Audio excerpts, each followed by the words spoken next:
মানে কি বলছো বুঝতে পারছি না। আরে না না কিছু না। আচ্ছা তুই বললি না যাবি সন্ধ্যের দিকে রূপকথাদের বাড়িতে, কি হলো কই গেলি না তো? তোমরা সবাই ফিরে এসছো, আমি আর শুধু শুধু একা একা কি করে যাব, ভাবলাম পরে একবার ইমনকে নিয়ে গিয়ে দেখা করে আসবো।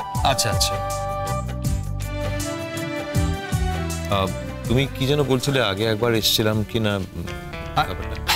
আরে না না সেরকম কিছু না, মানে কি হয়েছে আমরা এসে দেখলাম বাড়িটা বাইরে থেকে তালা বন্ধ, আমাদের কাছে ডুপ্লিকেট চাবি ছিল তাই ঢুকতে পারলাম। আমি ভাবছিলাম তুই যদি।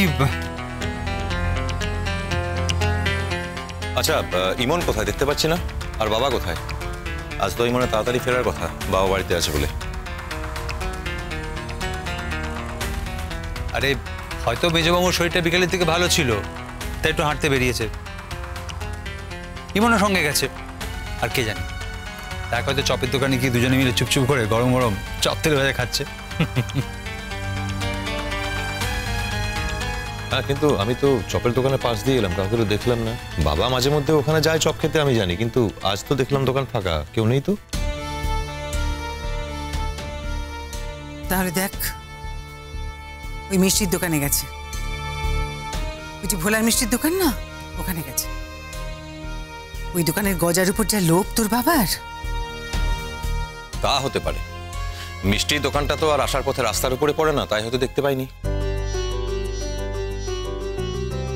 আরে বাবা ঠিক আছে, এত চিন্তা করার কিছু হয়নি, আমি যাচ্ছি গিয়ে দেখে আসছি।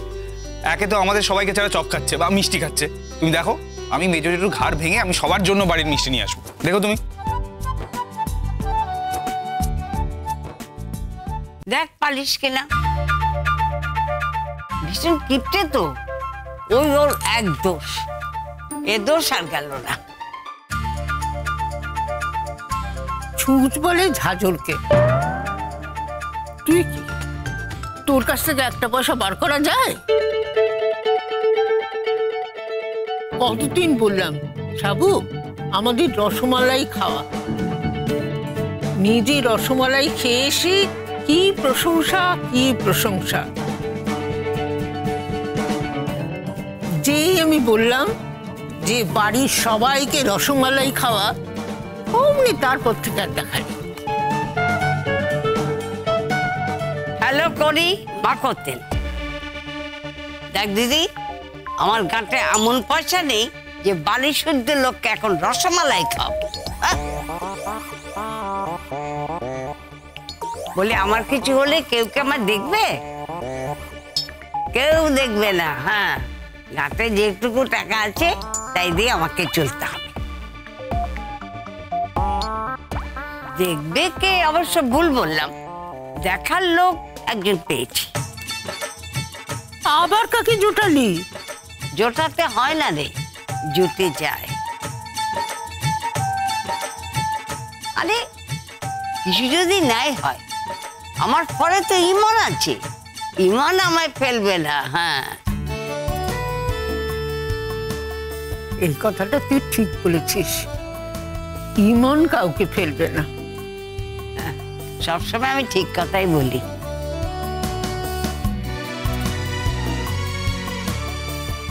এখনো তো তারা আসছে না কেন সেটাই তো বুঝতে পারছি নি। হ্যাঁ চপ মিষ্টি খাওয়ার সময় তো পেরে গেছে, এখনো আসছে না কেন? এত চিন্তা করার কিছু হয়নি, আমি দেখে আসছি, যাচ্ছি দাঁড়াও। টুকলুদা শোনো। কি বল তোরা, কি ব্যাপার? এই কি হয়েছে? হ্যাঁ কি ব্যাপার? পুজোর চাঁদা? না মানে বাচ্চাদা তোমরা খবরটা পেয়েছো তো?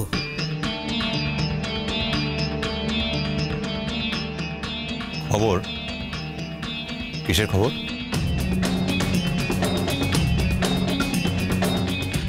হ্যাঁ খোকন কি হয়েছে বল দেখিনি, কিসের খবর?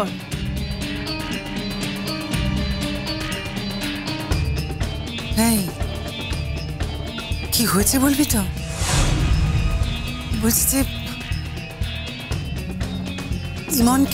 ইমনকে আর ওর বাবাকে দেখেছিস তোরা? জেঠুমনির খবর দিতেই তো আমরা এসেছি।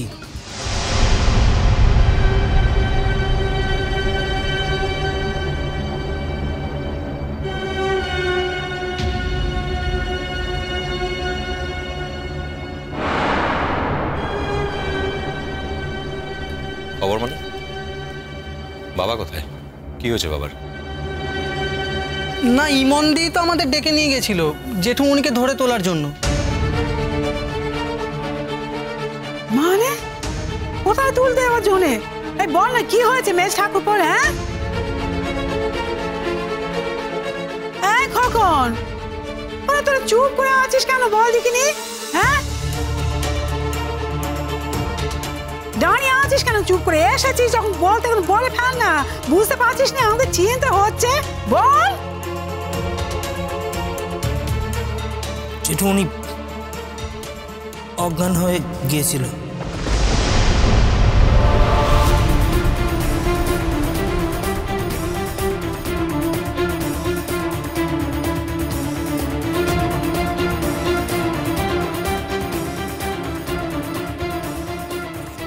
ইমন মনে হয় বাড়িতে ছিল না। সন্ধ্যাবেলায় বাড়ি ফিরে দেখে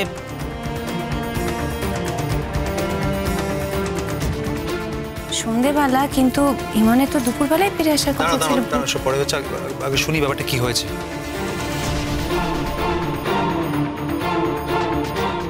ইমন বাড়িতে এসে দেখে জেঠুমনি অজ্ঞান হয়ে আছে। সে সময় ইমনের সাথে ওই অনন্য আঙ্কেলও ছিলেন। এবং তারপর আমাদের ডাকে, আমরা আসি।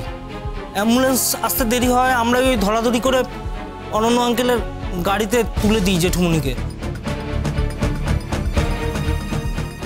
ওরা বোধ হয় জেঠুমনিকে নিয়ে হসপিটালে গেছে।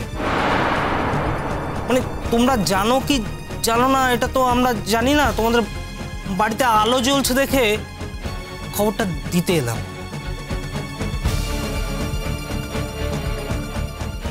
বাবার জ্ঞান ছিল না, জেঠুমনি কিভাবে মাটিতে পড়েছিল দেখলে ভাবাই যায় না। সে কি মাটিতে পড়েছিল?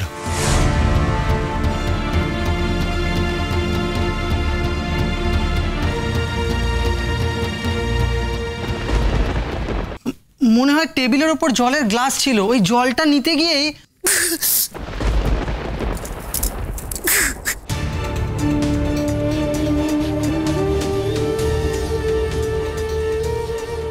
জলের গ্লাসটা মনে হয় জেঠুমনি নিতে পারেনি, গ্লাসটা নিচে পড়েছিল। আর জেঠুমনি ওর মাটিতে পড়েছিল। ওই আমরা এসে সবাই মিলে ধরাধরি করে তুলে অনন্য আঙ্কেলের গাড়িতে তুলে দিই। আমার মনটা আজ বড্ড কুটাচ্ছিল। আমার কিছুতেই যেতে ইচ্ছে করছিল না, সবাই মিলে জোর করলো, তাই আমি কেন। কিন্তু মেজমামি, ইমনের তো বাড়িতে থাকার কথা ছিল, সেই জন্যই তো আমরা সবাই মিলে গিয়েছিলাম। বলো, ইমন তার মানে দুপুরবেলা ফেরেনি, আর সেই সময় দুর্ঘটনাটা ঘটেছে।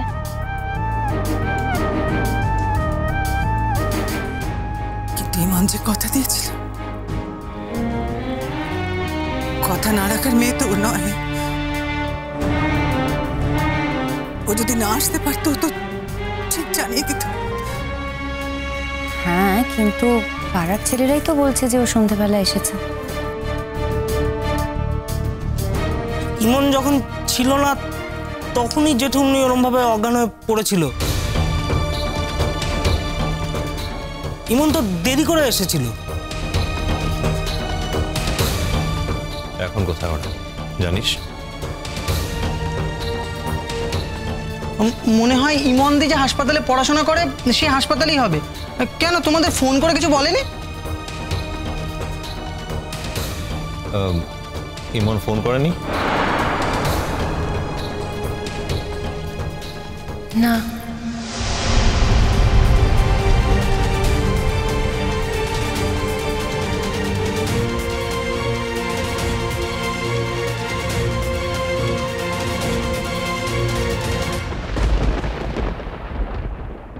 ডক্টর ব্যানার্জি, তবু আপনি একবার বলুন, আমি তো কার্ডিওলজিস্ট নই। দেখুন, ওনার একটা ম্যাসিভ হার্ট অ্যাটাক হয়ে গেছে, আর যেহেতু অনেকক্ষণ ব্রেনে কোনো অক্সিজেন সাপ্লাই হয়নি, সেই জন্য অনেকটাই ক্ষতি হয়ে গেছে। আর তাছাড়া প্রায় 99% ব্লকেজ। তো এক্ষেত্রে আমরা সার্জারি করারই সিদ্ধান্ত নিয়েছি এবং সেটা যত তাড়াতাড়ি সম্ভব তত তাড়াতাড়িই করতে হবে।